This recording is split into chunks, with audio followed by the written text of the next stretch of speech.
everybody. Couple seconds left. That gives us enough time to get in here. And thank you for joining us. I'm Chris with Cycle Source Magazine. Shop Talk normally coming to you on Sunday nights, but this is a special report. Our associate producer, Mr. Rob Nussbaum, asked us to get on the air today to do a little heads up for the industry. So I'm going to bring Rob straight on with us. Rob, what's going on? Hi, guys. So we have some sad news to report today. We learned this last night, and we're not a news organization, but we're trying to keep up with what's going on in the motorcycle industry. And we lost two icons in the motorcycle industry yesterday that I know of. Possibly we lost more, but we lost Don Hotop, who was a custom builder and very well renowned in the world of custom motorcycles. And we also lost Ray Myrto, who was very well respected within the antique motorcycle community and pretty much a fixture up in the New England area. So we put together some guests to talk about this, but we'd like to also invite people to join in to either chat or call in on a Zoom link, and Chris can tell you more about what we're trying to do here. Yeah, once we get started here, we're going to throw the Zoom link up if you want to join us and throw your comments into the mix. But I just wanted to say, last night we broke the news on Coast to Coast about Don. Rob had mentioned to me about his buddy in the antique scene, and this is just it's a good time to take a minute and consider where we're at in the motorcycle industry. Yeah, Pat Leahy not too long ago too, man. That was right.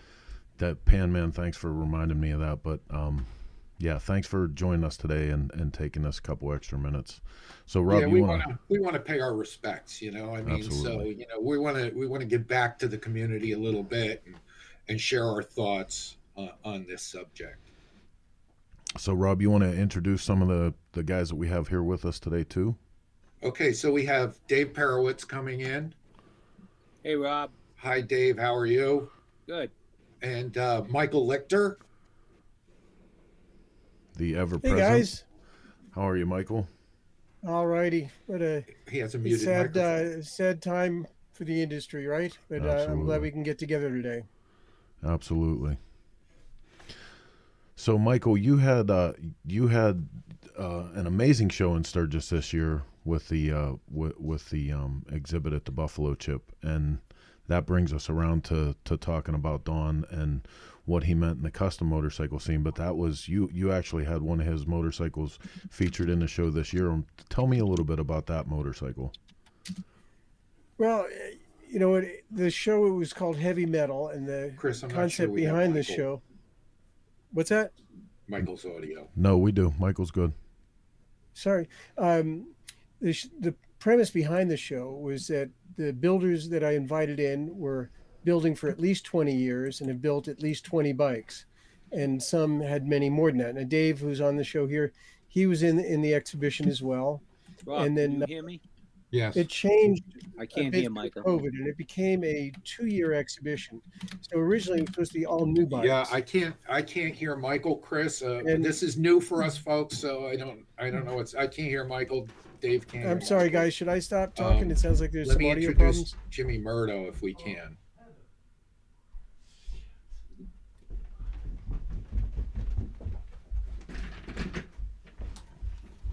It sounds like you want me to stop talking because you're having audio problems. I'm checking on it right now. Give me 2 seconds, Michael.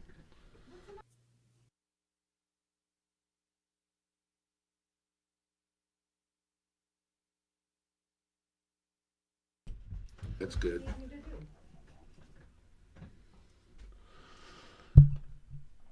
I honestly don't know what's going on because Michael's coming through fine here, Rob.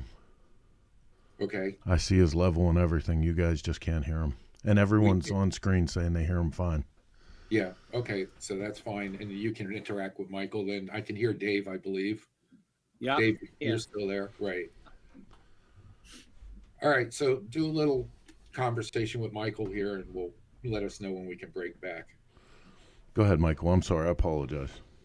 All right, guys. I don't know where to start if you didn't hear my audio, but basically we had Don. I'd invited Don as a guest into my exhibition this past summer, which is Heavy Metal, Motorcycles and Art with Moxie. And the premise behind the show was that the builders in the show had to be building bikes and in business for 20 or more years and have built 20 or more bikes. The artwork on the wall corresponded in that it was originally supposed to be just my work, but through COVID, things had changed. And as we got closer to the show, a lot of the builders are having problem with suppliers getting work that was subbed out done. And so the show changed and morphed into what became a 2-year exhibition. So the new bikes that were planned for last summer will be in the show next summer. And what we did is we replaced what we were going to do with older bikes and bikes that were already in existence. Dave put a much older bike in, I believe from the 80s. And some of the builders, we looked for maybe the most famous bikes. Don wanted to put in a bike that was a recent bike, not as new as it was from 2018. And that being said, then the plan was that he would be able to finish the new bike he had been working on for the second edition of Heavy Metal for 2021. But, the premise for the show really was about paying some homage to these guys that have been around a long time. And I think this Don's passing, Rob, can you hear me? the loss of Don really magnifies the impact of the show and what I was trying to do, I saying wish I could hear a Michael lot of these so I could people interact with what he's saying. not going to be Well, around forever. And some of the guys are getting on. Sugar Bear is 82 years old. Ron Finch is in his 80s. And so things are changing over. Now, of course, a lot of the people in the exhibition were just 20 years, so it's sort of the next generation. But I think this homage to the builders was certainly appropriate. I'm saddened that certainly Don's passing and that he won't be able to be in the exhibition next summer with that new bike he'd been working on for over a year now. But I think Dave Perewitz would probably have a lot to add to this because Dave's relationship was much deeper through his association to the Hamsters and as a custom bike builder for so many years. I go back with Don to the early 80s. I believe he used to come out for a swap meet in Denver and he'd bring bikes up to my studio to shoot back then. But Dave certainly goes a lot deeper, so maybe Dave can add to this as well. So Dave, Michael was talking about the show in Sturgis and how having that that range of motorcycles that really represented, it was kind of a whole history of the custom motorcycle evolution. And, your bike and Don's bike, along with everybody up through Aaron Green and a lot of the younger builders from today, and how much that represented the evolution of what custom motorcycling has become in that timeline. To sit there and watch it in one room was pretty incredible. Yeah. Oh, no, absolutely. So tell us a little bit about your relationship with Don, where you met him, and some stories. Well, I met Don in Sturgis back in the early 80s. Don became a member of the Hamsters, I think, in 1982. So obviously I met him before that. Those years get kind of fuzzy right now, you know what I mean? But Don was a great guy. Back in the 80s and maybe up to the early 90s, he came out to visit me quite a few times. And, Don was a good old boy, country boy. And he'd come out here and we'd take him down to the Cape and subject him to stuff that he's never been around before, which we all had a lot of laughs about. But Don was an incredible builder, an engine builder, a fabricator, and he did a lot of motors for me back in that era, and I did a lot of paint jobs for him. One of the jobs that I did was a drag specialties bike that Don had built, FXR that Don had built for drag, and I painted it. And just recently, Jeff Zielinski from NAMS purchased that bike. Huh. And I talked to Jeff earlier today, and Jeff was about to tear that all down and redo it. And he talked to Don maybe 3 or 4 weeks ago about it. And Don said, yeah, go for it. Just, redo it. Do whatever you have to do. Now Jeff's having second thoughts. Should I redo this bike or should I keep it as an original Don Hotop bike? So that was kind of, one of his big questions. But no, Don was a cool guy. He was a guy that it took a little bit to get to know him. But we had a lot of good times back in Sturgis. We stayed in the same little hotel together for quite a few years, and like I say, we had a lot of good times. He was a very meticulous builder. You could pretty much always tell a Hotop bike. They always had kind of the same meticulous lines to them and attention to detail. I mean, he really was a guy that, man, he went for all the little things and not the big things. While you're talking about his bikes, I'm going to bring up a piece that Dave Zemla was involved in putting up on the Hot Bike site that shows a lot of Don's bikes. Yeah. And dude, Okay. that right there, I love that. Dave, do you feel like there's a signature to his style, or does he kind of run the gamut? No, there was, I mean, most of his bikes are like this one here in the picture. Rigid frame, little rigid frame bobber kind of bikes, most of them. And then FXRs. Now the next one you pull up the next bike. Yeah, that's the bike that I painted for him. I think that was the Drag Specialties bike. If not, it was one that I painted for him. I know that. I can't see the tank, so I don't know if it says drag on it or not. But I think let's hold that bike up there, and if we can bring Beau in for a second, that would be great. We have Beau Allen Pacheco standing by, so maybe we can bring him in, because Dave, I think you rode this bike, if I'm not mistaken. You rode this bike on one of your full foliage rides. Is that possible? Or you had it there when Beau and I came up? It wasn't one that I rode, but it could have been there. We had bikes that were here and there.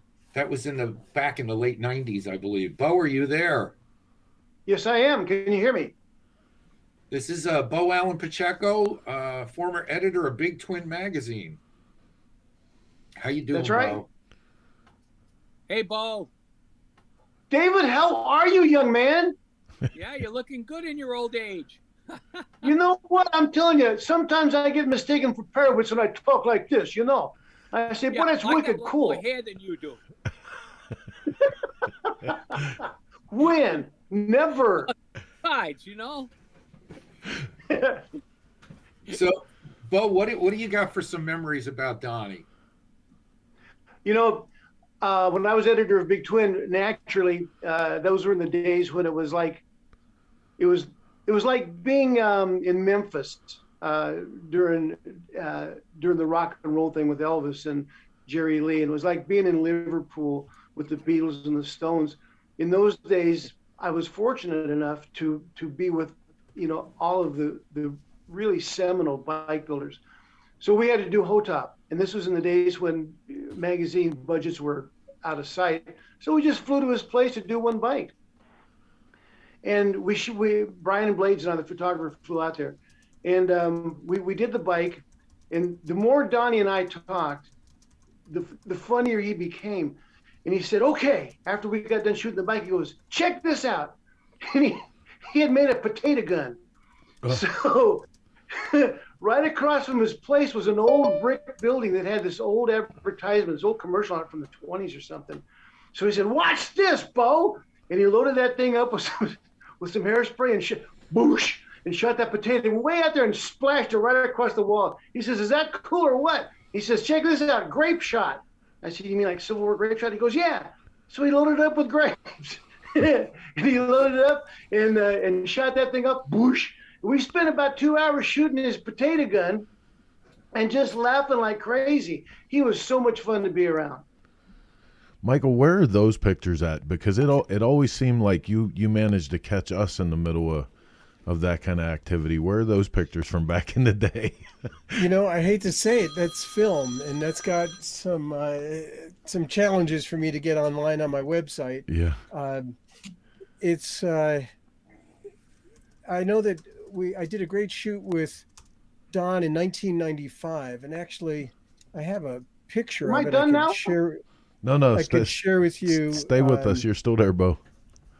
Okay. I could share this with you right here if you look over at the link I just sent you.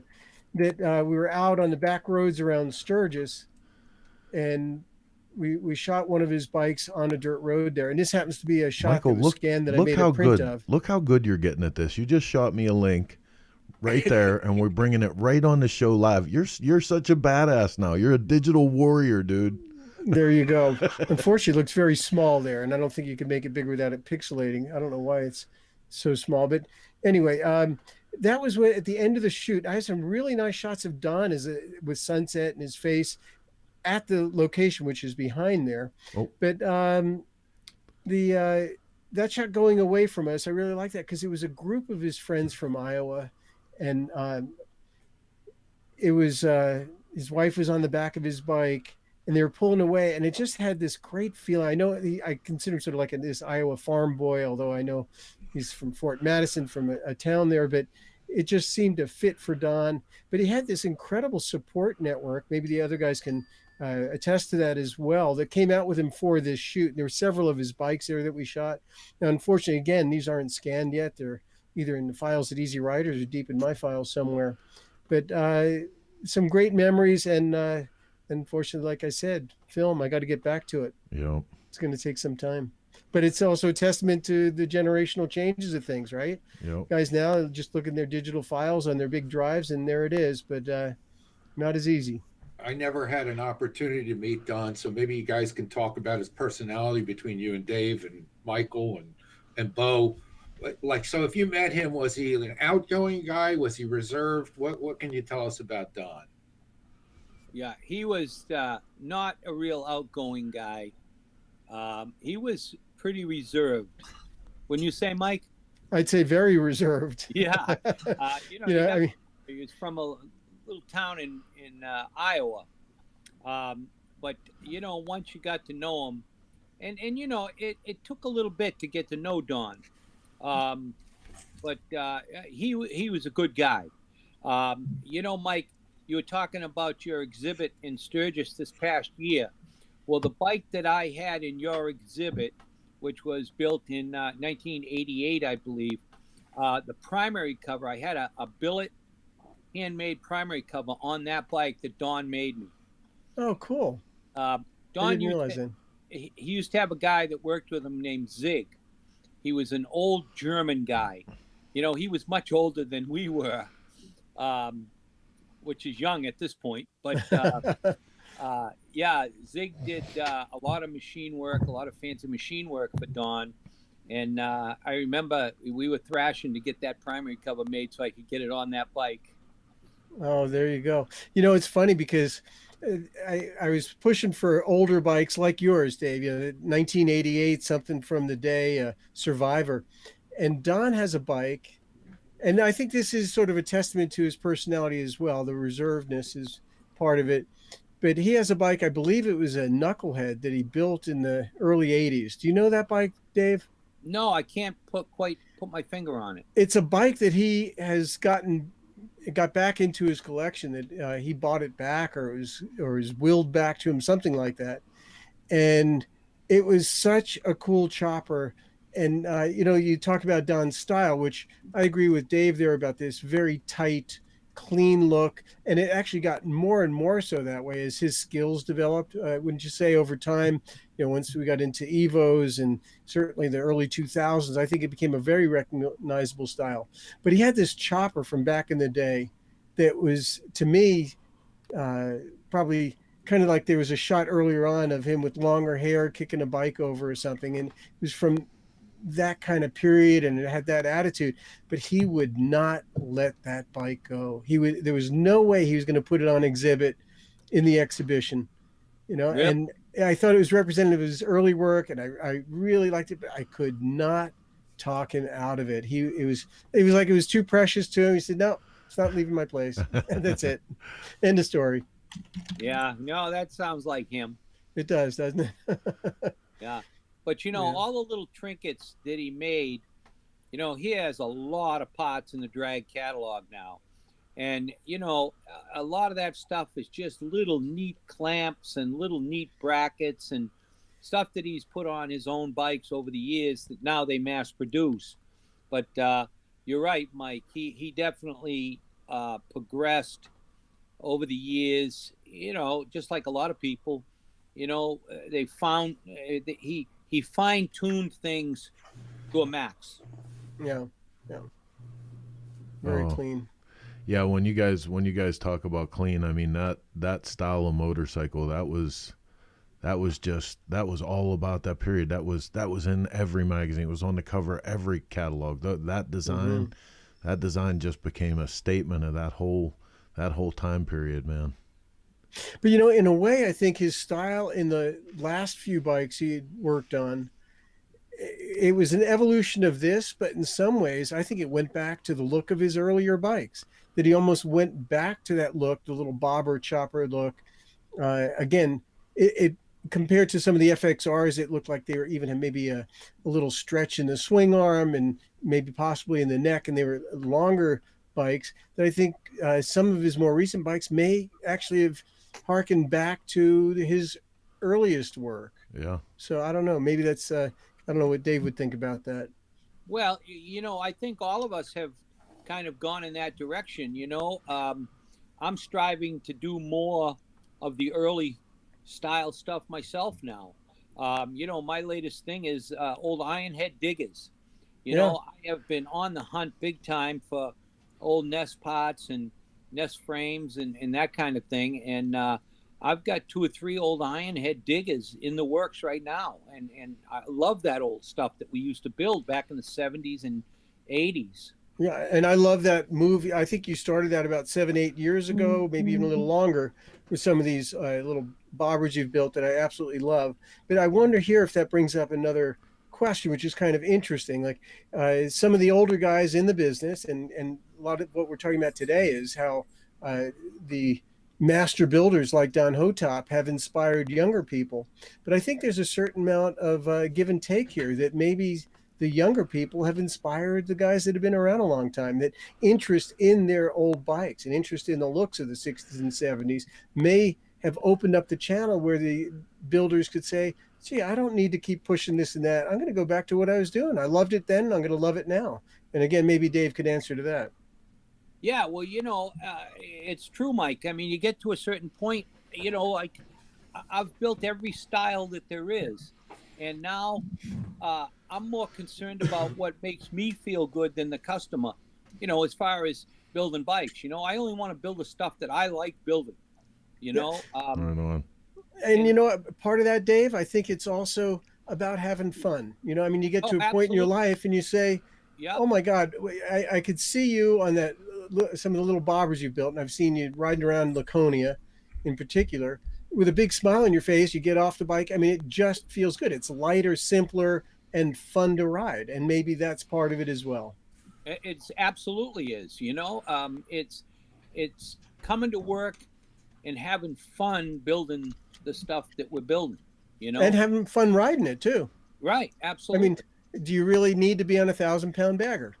No, I definitely don't anymore. I can tell you that. Well, what's funny too, Michael, is like, over time, we've said this time and time again, especially Dave. Dave, I compare you to Gene Simmons from Kiss all the time. And seriously, like if you think about it, like I mean that with the utmost respect, because if you look at Gene Simmons and the band Kiss, how many generations they came through and how many different styles of music and all the trends that came and went, and they were still Kiss. He was still Gene Simmons, the God of Thunder, you know what I mean? And like it's almost impossible in this day and age to imagine a career that spans several decades, 30 years, 40 years, that you can still keep your own identity and navigate through all of that. So it's amazing that guys like you and Don and Arlen and everybody managed to do that. And I think at the same time, it's also funny when you talk about how you guys have inspired the young guys. It's the funniest thing now to see that the young guys have been around this long enough that when they first came into this, they were like, so, what do any of these guys have to do with what we dig on? And then by the time they find out where you guys started and see some of that stuff that you did and hear the stories of the miles that you put on, it's very revealing to them. I have a question for Beau, if we might, on this topic. Beau, how did you first become aware of Donnie, and then what did it take to get in touch with him? And then I guess you said your first meeting was the thing with the potato gun. So Tell us a little bit about that if you can. I think I first met him in Sturgis, and I think it was either Dave or Donnie Smith introduced me to him and said, you have to meet this guy. And I said, yeah, sure. And we met, and he was kind of reticent, a little shy, I guess you'd say. So we talked, and I said, well, I would love to shoot one of your bikes and put it in the magazine. He goes, oh yeah, okay. I said, okay. So, so like I said, we flew out there, and when we first got there, it took a little time for him to warm up. But the more we talked and joked around, the more his dry, subtle humor came through, and once you understood that he wasn't a Perewitz, but who is? The Gene Simmons of the motorcycle world, you mean? Yeah, right. Boy, I'm gonna take it for that one for a while, huh? But once he loosened up, and then he revealed, what he's really all about is making stuff and having fun with it. And we went with that potato gun. He really came out of his shell. It was a lot of fun. I really liked him a lot. So, and so you did that one photo spread. Do you remember what the bike was or anything? I mean, I know it's a long time ago, Beau, so I won't hold you to it. This kind of got sprung on me. I could look it up because I have all my issues. If you want me to do that, I can find it. Well, yeah, maybe, and then we'll come back. I want to put a link up, Chris, if we can, for people to call in. We would like, if you're familiar with Zoom, we would like you to come in, and maybe if you have some memories of the people we're talking about today, join us and share your memory with us. That would be great. At this point, I'd like to also introduce Jim Murdough, who's been waiting patiently. Lost his dad yesterday. His dad was a big influence on us. So let's bring Jimmy in if we can. Hey, Jimmy, how are you? I'm all right, Rob. I'm hanging in there. How you holding up there, buddy? I know it's tough, but it is. It's still a little new. Yeah. So Jimmy's father was Ray Myrto. Ray was a fixture up in New England, in the antique motorcycle world. And if any of you out there are watching and know Ray, please join us and share some of your stories. Ray was very helpful and forthcoming with information. He was one of the first guys I met back in 1977 or so, when Jimmy was just a lad, but Ray became a really good friend. We used to trade parts and hang out at the swap meets. This here is a photo of Ray last year at the swap meet at Motorcyclepedia with Ted Doring from V-Twin. And we have some other pictures that we can talk about with Jimmy. Maybe we can roll on to the next one here. And Jimmy, you can say something. Well, that's Ben from C&D Choppers up in Rutland, Vermont. That was also at Ted's show, which I'm really glad that we went to now. There was a lot of friends there, and I didn't know it at the time, but. Do you remember what we were talking about that day, Jimmy? If I say Magneto, does that mean anything to you? I finally got it out of him. I have it. It's going to my next race bike. So tell everybody what was going on that day. And I actually pulled your dad aside and said something to him, but go tell everybody about that story. Because this was typical. These two would bicker. These two loved each other like you wouldn't believe, but would bicker constantly. So Jimmy, tell them what was going on. Well, I was there. I was dropping the motor off to McPhillips, to Steve McPhillips, for my next race bike. I've been running Dad's old WR flat tracking, and I was having another motor built. I'm going to build another bike so I could save Dad's real WR. And he asked me what I was going to run for an ignition, and I said, well, that's funny you should ask. I'd like to get that Fairbanks Morse Harley Magneto that you gave me for my first bike that we never put in. My first WL I built when I was a kid, and we were missing one part for the Magneto. And he's like, well, that's not yours. I said, well, Dad, I'll pay you for it. And yeah, he wouldn't sell it to me. And he's just a funny guy. He just gave me like brand new tappet blocks for a flathead a new old stock oil pump, a set of aluminum WLDR heads. He gives it to me, and then something that he actually gave me 30 years ago, he wouldn't sell to me. He just really like busting. He kind of like busting my balls, I think. But eventually, he thought it was worth more or something. I was like, well, it ain't worth half of what the stuff you just gave me, and I'm actually gonna pay you for it, and it's mine. But yeah, we had a lot of days like that. But I'm really glad I brought him. I didn't know at the time it was gonna be our last trip. Well, you know, after I used to see at the AMC meets, and I'd say, you know, where's Ray? He couldn't get out today. He couldn't make it for this one. And then all of a sudden he'd show up, you know, and it was like, I kind of always thought it was the last time I was going to see Ray, and then he'd surprise me and I get to see him again. So it was always special to get to see him. Let's take a look at some of these photos, and maybe you can tell us a little bit of history behind them, if you can. Well, that was the 41 knucklehead he built in 1979. He actually gave it to me, I think, in 1976 before he restored it. I'm pretty sure that's when that's either right before or right after he got back from the show in Daytona where he won first place down there. I think Dave was actually there that year, from what I've been told. I was too young. I didn't get to go back then. He gave me that motorcycle when I was 6 years old, and I still have it. Wow.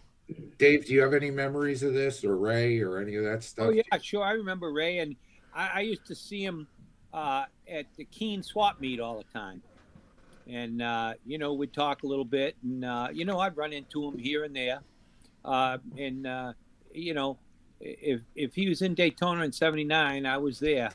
I've been right. It was at the show that Harley Davidson actually put on at the Hilton or wherever they had their show at the time. They had an invitation-only show that Harley. As a matter of fact, as crazy as it sounds, the Harley Davidson show at the Hilton in '79, I won that show. Right. Dad did also. Dad won in the antique class. We got right. The belt buckle. Like, got the sterling silver belt buckle with the diamond in it. 1903. Yeah. I still have that. my Harley belt buckle that I won in that year. Well, the year before, '78 was the first year I believe they had that show, and Alan Ness won the show in '78, and he won this beautiful bronze sculpture. It was awesome. So I won it the next year, and of course they didn't offer the bronze sculpture. They gave me a jacket instead, you know. Dad got a pretty nice sterling silver belt buckle of a 1903 Harley with a 40-carat diamond in the center of the crankcase. Oh he yeah, also no, got a I didn't bronze get that. belt buckle. Yeah, got a bronze my belt buckle didn't have a diamond in it. That's for sure. Jimmy, let's take a look at another picture here that we have, if we can. Let's see what you got there, Chris. Anything? Well, that's the same bike after you put the sidecar on it. That picture is actually taken at the swap meet, I believe, but it's funny because it was just the top of it. If you just took from his chest up, was actually an Easy Rider magazine, I think that same year, and somebody had snapped that picture and sent it in the wind. And I still have that magazine somewhere around. But that's the 41 knuckle after you put the sidecar on it. Jimmy, where do you live? Excuse me? Where do you live, Jim? I live across the street from the Keene swap meet. Oh, okay. That's what I thought. You live there, yeah. I got a shop right next door to my dad's. Oh, okay. We live basically across the street from where the swap meet's at.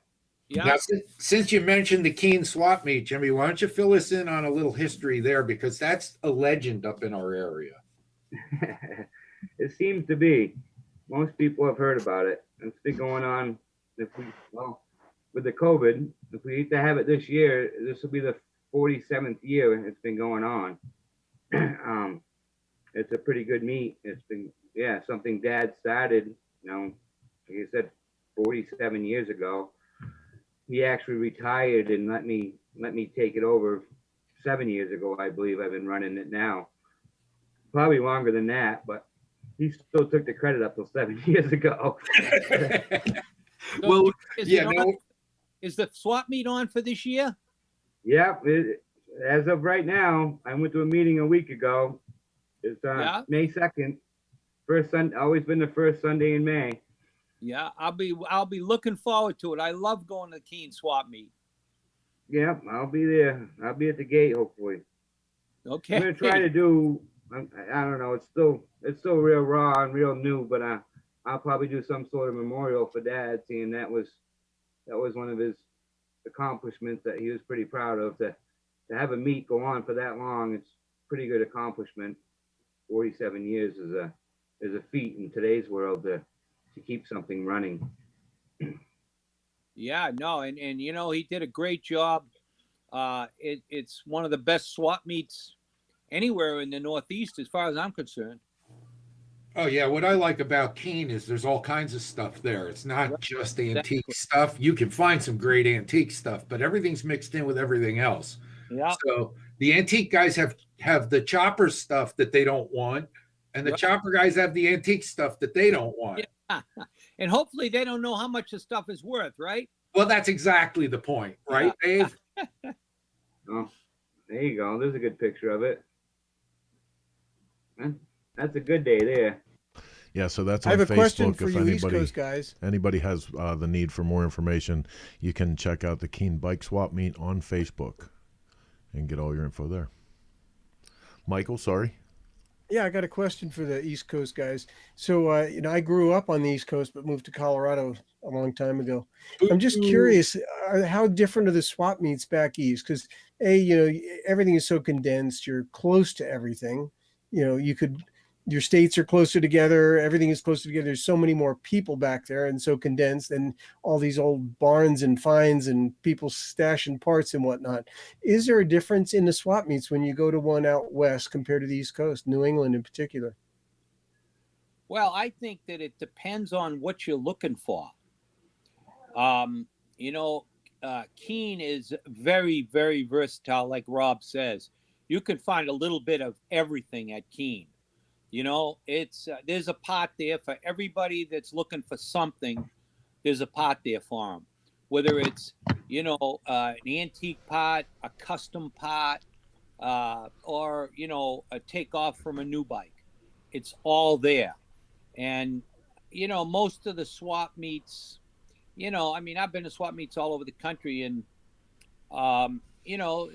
different parts of the country cater to different types of pots, I guess you could say, Well, for the most part. I think I'm Dave, kind of curious. I think Sorry. Dave, on the East Coast, the question is more to Michael's point is, what are you going to do on a given weekend?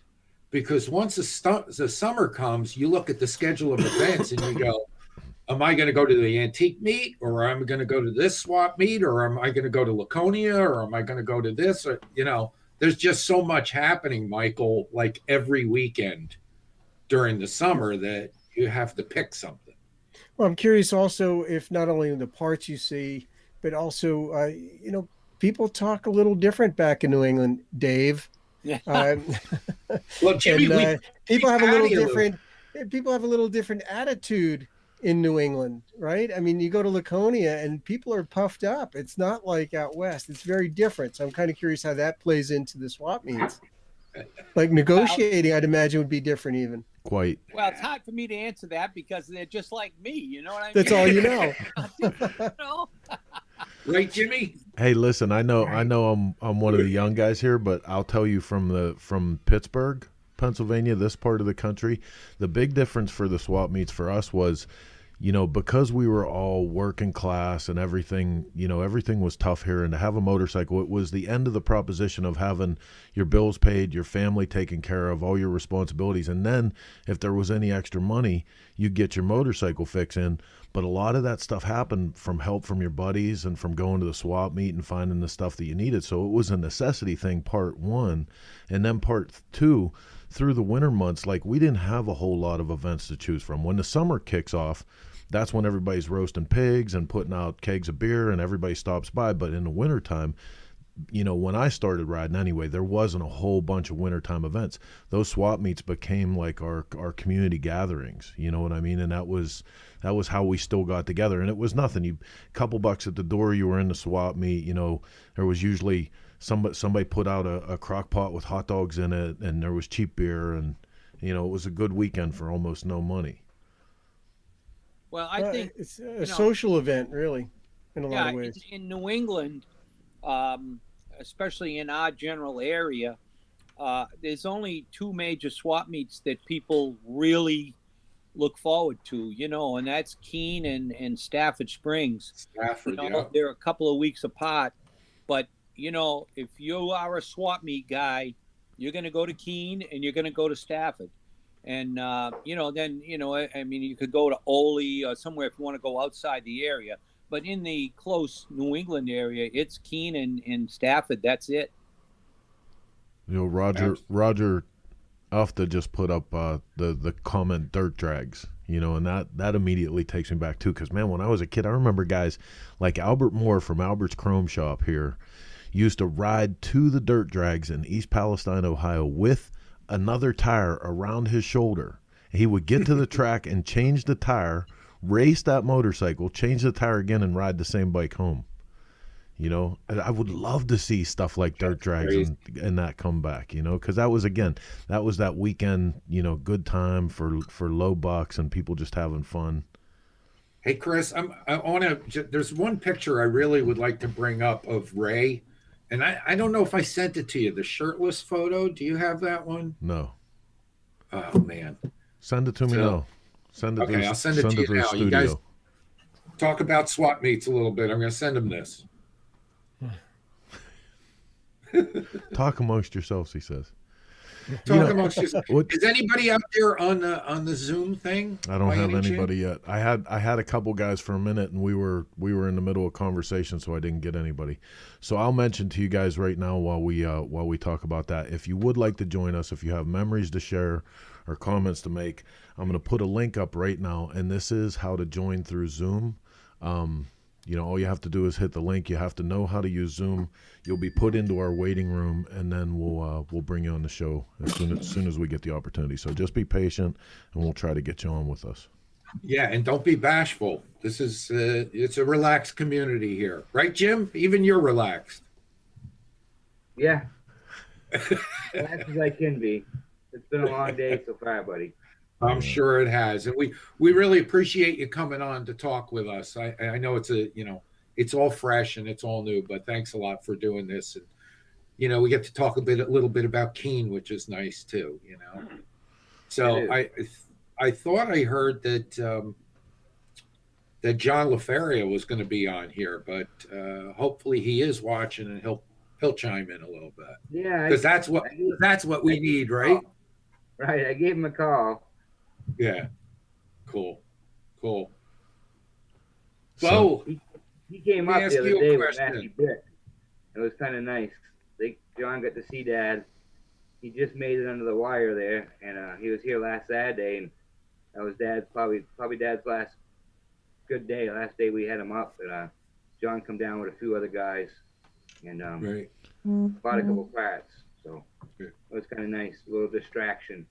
It's been a long 6 months.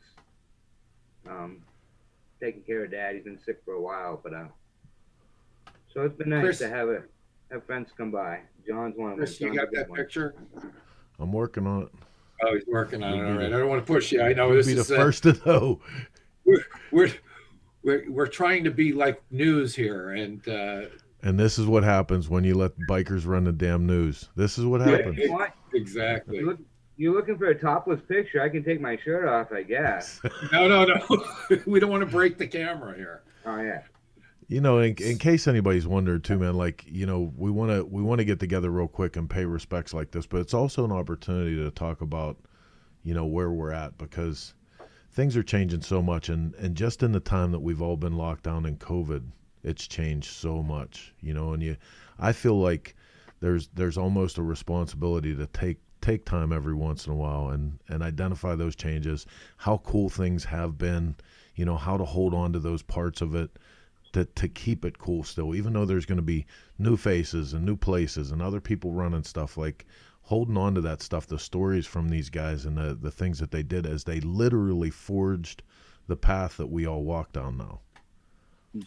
You know, getting back to the whole swap meet thing, Chris, you know, one thing that I always loved about swap meets is I always wanted to go to swap meets as just Joe Shit bike guy that, you know, is there to buy and sell used junk, Yeah. you know, not really as Dave Perewitz per se, you know what I mean? Yeah.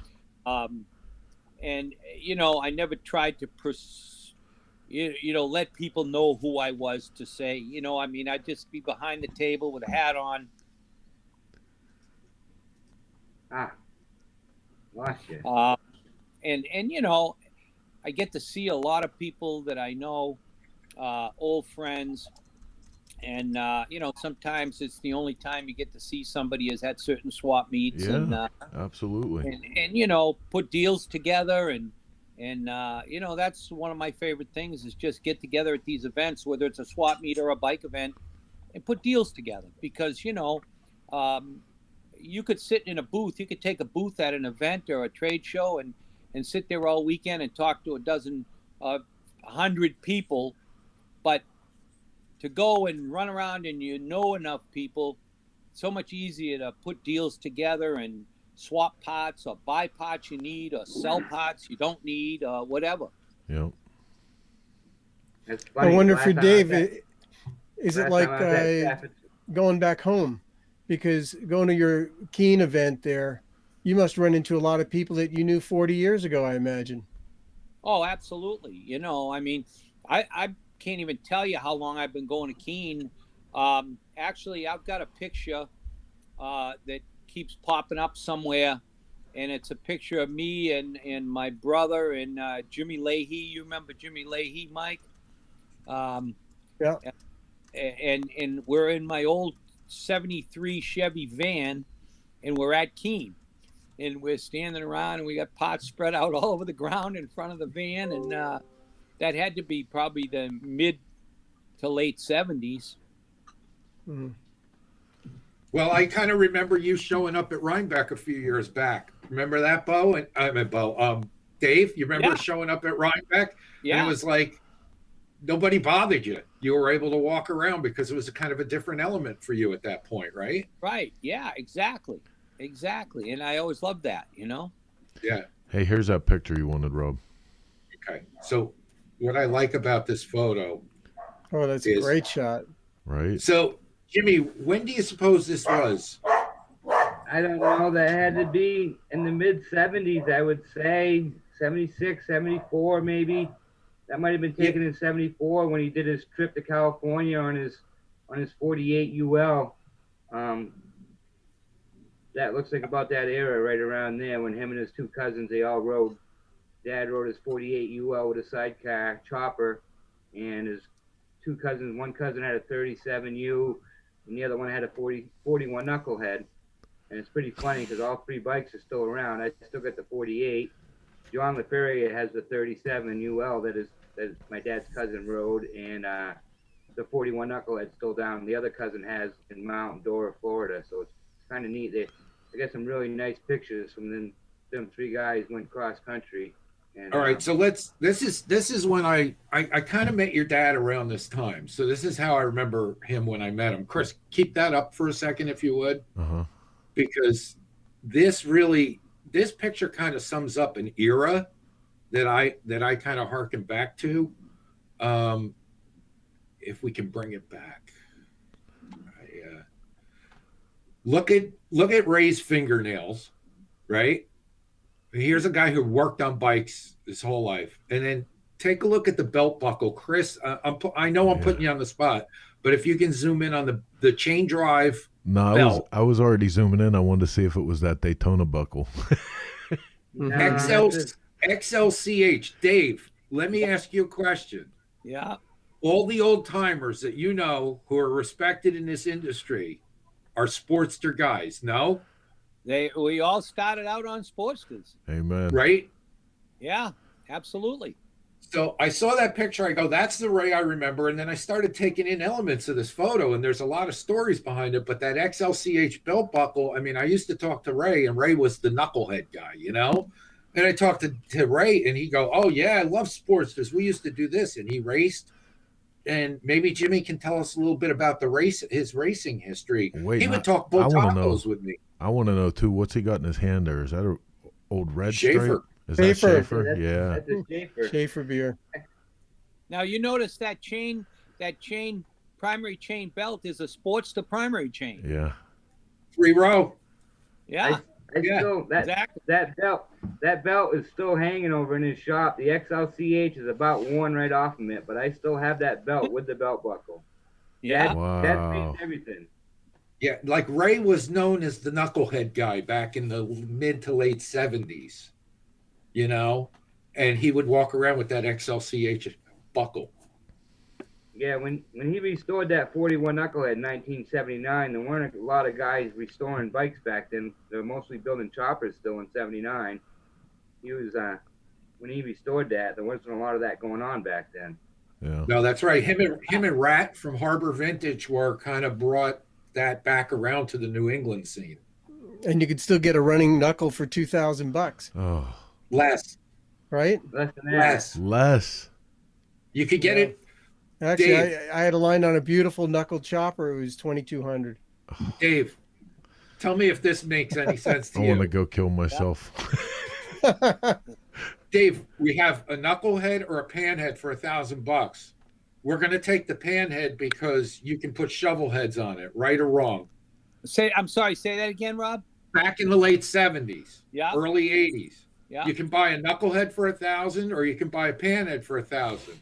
Are we going to buy the panhead or the knucklehead? The Oh, you got panhead, Panhead, definitely. well, because you can put shovel heads on it, right? Right. You could put a shovel top end on it. Yeah, So buddy. you took the pan top end and threw it in a corner, and it just wasn't worth nothing. Yeah. What are you going to do with a knucklehead, Yeah. right? Yeah. I know, Right. it's true. Crazy stuff, how it's come around. Right? Yep. Well, Jimmy, Certainly. I want to thank you for coming on today. I know it's tough for you, so thank you very much. Yes, sir. Thanks for having me. Jimmy. A lot of people don't talk to me. Wait, Hey, Jimmy. there you go. Yes, sir. Hey, I'm sorry for your loss, and I'll see you in Keene.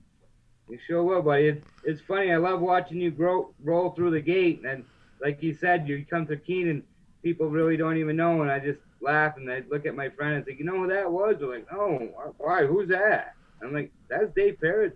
Dave Perewitz just rolled through the gate. And you come up with you got Dave with you from the Tumbleweeds. I love them guys. So when you guys come rolling through, Oh, you yeah, guys- absolutely. Oh yeah, you got the Tumbleweeds Yep. with you guys. They're a great bunch of guys. That Yeah, Yeah. Of Dave, the two Daves from the Tumbleweeds both work for me here. right. Huh. Yeah. They're my Yeah. old bike guys. Oh yeah. Cool. Great guys. Yeah, for sure. Love the Tumbleweeds. All right, Chris, you want to wrap? We're going to wrap this up, folks. Thanks for tuning in. I guess we don't have anybody calling in, do we? We never did actually. We had a couple for a real quick minute and we lost them. But Okay. the main point though was to come on and pay respects to these two guys. You know, both from the custom end of our motorcycle community and world, and the one from the vintage end. And I appreciate friends and family coming out to pay their respects, and everyone that's been we got tons of comments up there. Everybody's talking about their stories from the Keene swap meets and from Dirt Dragon, and you guys got to go back and read these comments. It's a hoot. And I want to thank Beau. I know he bailed out, but I want to thank Beau for joining us and sharing his stories about Don Hotop. And Michael, thank you for sharing your pictures and your stories. And You're Dave, as always, it's great to see you. And, Chris, you can take us out here. But thanks, everybody. All right. Well, thanks Chris, guys. Rob. All right, everybody. Listen, this has been Cycle Source Magazine Shop Talk special report. I appreciate you guys letting us break in the middle of your day and sharing some time with us. to pay tribute to two great figures of the motorcycle industry, we'll be back with you later on tonight with the Motorcycle Cannonball Chronicles, where they have special guest Mr. Scott Jacobs coming in. You'll have to tune in for that, 9 p.m. Eastern. Make sure you head over to Choppertown, check out all the shows that they have over there, including Mr. Dave Perewitz and Jody doing the Chopper History Show. Rick Fairless does a show over there. Jackie Van Ham. Gina Woods has Open Road Radio. Tons of stuff going on at Choppertown. We appreciate all their support. And we'll catch you guys next time. If nothing else, we're headed to Daytona in short order here. So see you on the road.